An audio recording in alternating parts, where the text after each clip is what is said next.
welcome back to my channel. This is a video that I hope is going to help so many moms. It's all about pumping and how I was able to raise my supply, as well as some tips that I learned along the way. I am currently 4 months postpartum, so I haven't been doing this for a crazy amount of time yet.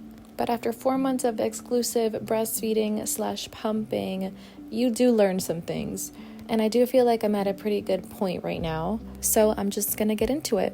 What you see me opening here is a new pump that I got in the mail. I ordered it from Amazon. It's actually pretty affordable. It is a wearable pump. I ordered a lot of these things separately. So what you see me opening here is an ice pack, and then in the back that was some pump wipes. Great for on the go. This here is a pumping bag. I got all of these things because I was having a really hard time staying consistent with the pumping and leaving my house. Like, I would stay in my house because I would have a hard time pumping outside of the house. Obviously, I cannot be cooped up in my house forever, and I need to learn how to function outside of my house with this new lifestyle that I have, being a mom, pumping, breastfeeding, and all of that. So I went ahead and did a little Amazon shop, and I got myself the tools that I needed to be able to do things outside of the house and still feel good about staying consistent with my pumping. So I saw this pump on Amazon and it had pretty good reviews. So it's called the Tot Mitsby. I'm not sure exactly if that's how you pronounce it, but yeah, I saw really good reviews on it. I double checked on TikTok because people love posting about stuff on there. So obviously TikTok is like a search engine at this point. You can look up anything and you'll find it. I saw some great reviews and I didn't want to break the bank on a pump just in case I didn't like how it worked or anything like that. So I chose this affordable option. Pink is my favorite color. So of course, that is what I went with. They did have another color option. I forgot exactly what it was, but I'll leave the link to this pump in the description of this video so you can go ahead and find it there. This whole pumping setup has been so helpful. Here you can see me pumping while I'm making dinner. I love being able to get tasks out of the way like this and get things done. It is such a time saver to have a wearable pump, something that you don't need to sit down and be connected to a wall. Although I do recommend having both kinds of pumps if you're going to be pumping. Obviously, it depends on the pump, but I do notice that the kinds of pumps that you have to sit down and be connected to a wall for tend to work better in emptying you out quicker. So like a sit down, connect to the wall kind of pump is what I would like to use in the morning sometimes. Sometimes I don't have time to sit down and do that, so I will have to use the wearable pump while I do other things around the house in order to save time, of course, especially if I need to get out of the house. But in general, the sit down, connect to the wall kind of pump, I think they're referred to as like hospital grade pumps, do a great job at emptying me out first thing in the morning when I have more milk especially. Before I dive in too deep to all of the tips that I have, I do want to bring to light the fact that you need to understand what your goal is with pumping. There are many reasons why people pump. A huge one is that you want to give your baby breast milk, but they haven't been able to latch, so you are pumping and bottle feeding them the milk. Another reason could be because you want to create a freezer stash. Some people still directly breastfeed 100% of the time, but then pump along with that so that you can have milk in the freezer. Some moms don't want to have to breastfeed or pump, for an entire year or more than that. If you have that freezer stash, then you can still have breast milk on hand, still be able to give them breast milk without necessarily having to do it for all of that time because you have the freezer stash. So you can stop earlier, and because you have all that milk, you can still give them the breast milk and not have to breastfeed. There's so many other reasons as well. So just be clear with yourself why you're doing this, why it's important to you, because honestly, it is a hard job. This is something that you have to be consistent with for months. Some people do it for years. And it's usually every 3 to 4 hours. Some people do 2 hours, but I find that too often for me. Depending on how old your baby is as well, can depend on how many times you need to pump because it's supposed to mimic your baby's feeding schedule. I have been doing every 3 to 4 hours, and that's what's been working for me. I don't like to pump too often. If you're exclusively pumping, then you're probably going to pump, especially in the beginning, about 7 to 12 times a day. Right now, I kind of half bottle feed express breast milk as well as breastfeeding or directly. So I only pump around 5 times a day right now, and I have been able to keep up my supply with that as well as some direct breastfeeding, as I said. It's really up to you and what works best for you and your baby. So this is a version of the pitcher method. If you haven't heard of it or if you don't know what it is, you basically gather all of your milk, whether it be night milk, morning milk, more watery milk, creamier milk, mix it all into a pitcher, and then you either make bottles that way with the mixed milk, or you can separate them and freeze them. So you don't necessarily need to have a freezer stash. It is very popular because it's very useful. But there are also moms that will just do the pitcher method, make their bottles for the day, and then go about their feeding that way. I personally do the pitcher method with milk that I have gathered over the last 2 to 3 days in the fridge. So all of those bottles that you saw was not 1 day of pumping, it was about 2 to 3 days of pumping. Breast milk will last about 4 days in the fridge, 6 months in a regular freezer, and about a year in a deep freezer. I do this just for convenience. It's easier for me to not have to bag my milk every single time I pump. Some moms do prefer to just get it out of the way, but I really don't mind this method. So let's talk about increasing your milk supply. If you are freshly postpartum and you are worried that you are not making enough milk, just remember that it does take a few days for your milk to come in, and whatever your baby is getting from you right now is the perfect amount for your baby. Their stomachs are so small, they don't require a lot of milk. 2 ounces of milk is perfect for a newborn. In the beginning, the first milk that you're going to get out is called colostrum. It's more yellow, and it is so good for your baby, but you're not going to get a lot of it most of the time. And then your milk starts to come in, and then it turns more white. Also, so great for your baby. And this is what you'll start to notice that you have more of. In the beginning, it does take a little bit for your milk to regulate. If you want to establish your supply, then pumping is a great way to do that. But the thing is, you need to be consistent with it. Your body is going to be like, okay, I'm going to let your milk come in, and then you tell me how much you need of it. Breast milk is supply and demand. So the more that you tell your body you need the milk, the more it will produce that milk. This is why staying on a consistent schedule with the pumping is going to help ensure that you're getting your milk supply up. That's because you're telling your body, okay, every 2 to 3 hours or every 3 to 4 hours, I need to feed my baby. It's supposed to mimic your baby's feeding schedule. So if you tell your body, okay, please give me milk every 3 hours, then if you're consistent with that, that's exactly what your body will do. It'll give you the milk every 3 hours, and you'll be able to build up a consistent supply of milk.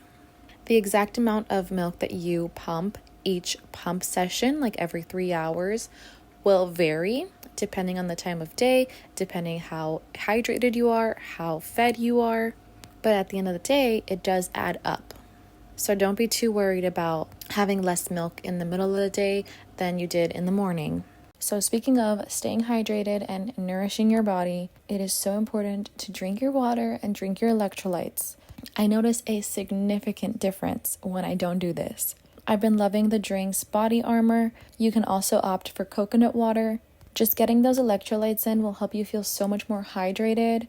It's just made such a difference for me. And eating food is so important.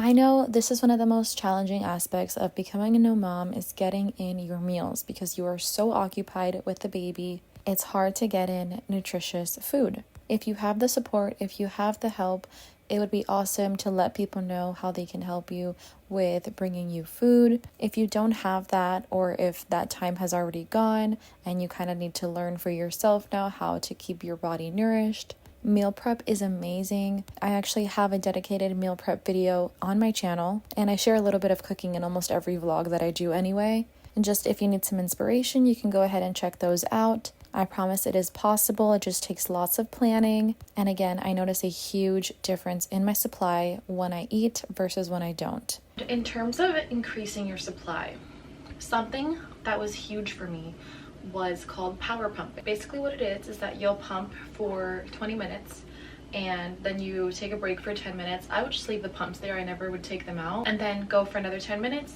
break for 10 minutes, another 10 minutes, and then I think it's supposed to equal just like an hour in pumping time from start to finish with the breaks. I found this so helpful in the mornings. There was one point that I was doing it twice a day, in the morning and at night. If I missed the morning, then I would find time to do it during the day. So I know it's hard if you have a baby that loves being stuck to you, but if you can find the time, even just once a day is fine. It helps. It just tells your body, hey, I need more milk than what you're giving me. There would also be times that if I didn't get enough pump sessions throughout the day, when I would pump, I would try my hardest to get in a longer pump session. So even after I feel like I've gotten all the milk out, I would still pump. That was also very helpful. There would be times that I would pump for like 40 minutes. I don't do that anymore. It's not necessary anymore. But when I was establishing my supply, I did find that to be very helpful whenever I would miss a pump session. Something that you could also do is after you breastfeed, just pump and you'll see whatever milk is left over. That is also nice, and it tells your body, okay, let's keep up this supply. I didn't want to give myself an extreme oversupply, but I did want to give myself a slight oversupply so that I wouldn't have to worry about not having enough if my supply did drop. So something that is so important that might be overlooked is flange size. You're like, what the heck is this? Basically the size of your nipple. This is the flange. This is the part that goes onto your nipple. And this little opening is what this size should be. You can get one of these on Amazon. It will pretty much tell you what size you are. This is important because if it's too big or too small, it can be painful, and you also won't get as much output.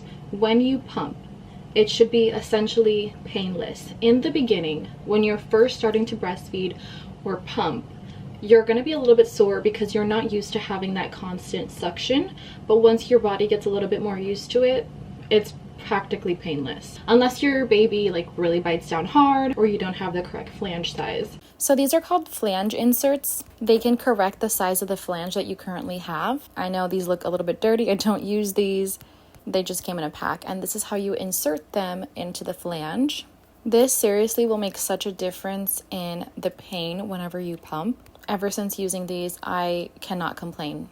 Something to keep in mind when you are pumping is the fact that you will need to be constantly washing your pump parts. There are ways around this. After a pump session, some moms will go ahead and put their pumps into the fridge until the next pump session so they don't have to wash the parts right away. I did that at one point, but personally, I find just quickly washing the parts each time I pump to be the most efficient for me. It's something that's always bigger in my head, and then I actually do it and it takes like 3 minutes. It's tedious, yes, but it does come along with the pumping journey. So something that you might not think of when you're starting out on your pumping journey is the convenience of a pumping bra. There are pumps that you can get an actual like pumping bra with, but if you can order something that you can just wear as your regular bra and then just slide in your pump whenever you need to, it's just so much more convenient. So I did invest in those pumping bras after I began my pumping journey because it was something that I realized was just so inconvenient for me, and it was such a hassle. It was like so much less motivating to get myself to pump if I had to like take off the bra that I was wearing, put on my pumping bra, and then start pumping. If you can just use the bra that you're already wearing on a regular basis, it just makes your life so much easier. So I highly recommend getting those. I do want to mention that I didn't start feeling really good and like things were getting normal until like 2 months, maybe 2.5 months in. It's really rocky in the beginning. It's really overwhelming in the beginning, but stick to it. Think positively. There was one period of time that I was getting very anxious every time I would sit down to pump. It was just like this crazy, weird anxiety feeling in my body. I really had to just retrain my thought process whenever I would pump, because I would be like, oh my god, like I'm pumping, I'm gonna be stuck here, all of these negative bad things. And then I was talking to somebody, like a breastfeeding consultant. She was just telling me that, you know, I'm doing what's best for my baby and that what I'm doing is a really good thing, and to not think of all of those negative things while you're pumping or while you're breastfeeding. Think of how you are able to nourish your baby and how this is a gift that you are able to provide the milk for your baby, just how great it is for them. I just began telling myself these things like, this is so good, this is amazing, like this is so nutritious. I would also distract myself a lot. If I had the chance, I would clean if I'm wearing the wearable pumps, or if I'm not, then I would edit videos, and it would just take my mind off of the fact that I was pumping and give me something else to focus on. If I couldn't retrain my thoughts and think positively, that would help me a lot. It is a journey. It is hard in some moments. Other times, you don't even think about it. You're just like, okay, time to pump. Boom, 20 minutes. All right, done. You just have to remind yourself it's not the end of the world every single time you sit down to pump. Just tell yourself, it's just 20 minutes. Like, I got this. Obviously, if you're power pumping, if you're establishing your supply, it might take a little bit more willpower, but just distract yourself. You can do it, I promise. I was so close to quitting, and I'm almost 5 months in already, and I'm still going. And I would cry in the beginning because I felt like I didn't have enough, and I didn't know if I was going to be able to do it, and here I am doing it. So if I can do it, you can do it. But also, I understand if your journey ends sooner than mine. Think these are the main tips that I have. If you have any tips as well, leave them in the comments. I'm not an exclusive pumper, but I do pump and give more bottles than I do breastfeed. It's just been what's most convenient for me and what I find the most comfortable. If you are an exclusive pumper, or if you aspire to be, or if you just have any other tips that I missed during this video, go ahead and leave them in the comments. That way this could just be like an informational video with an informational comment section. That would be amazing. Thank you so much for watching this video. I really hope it helped. I wish you the best of luck on your breastfeeding, pumping journey, establishing your milk supply. I promise it is worth it.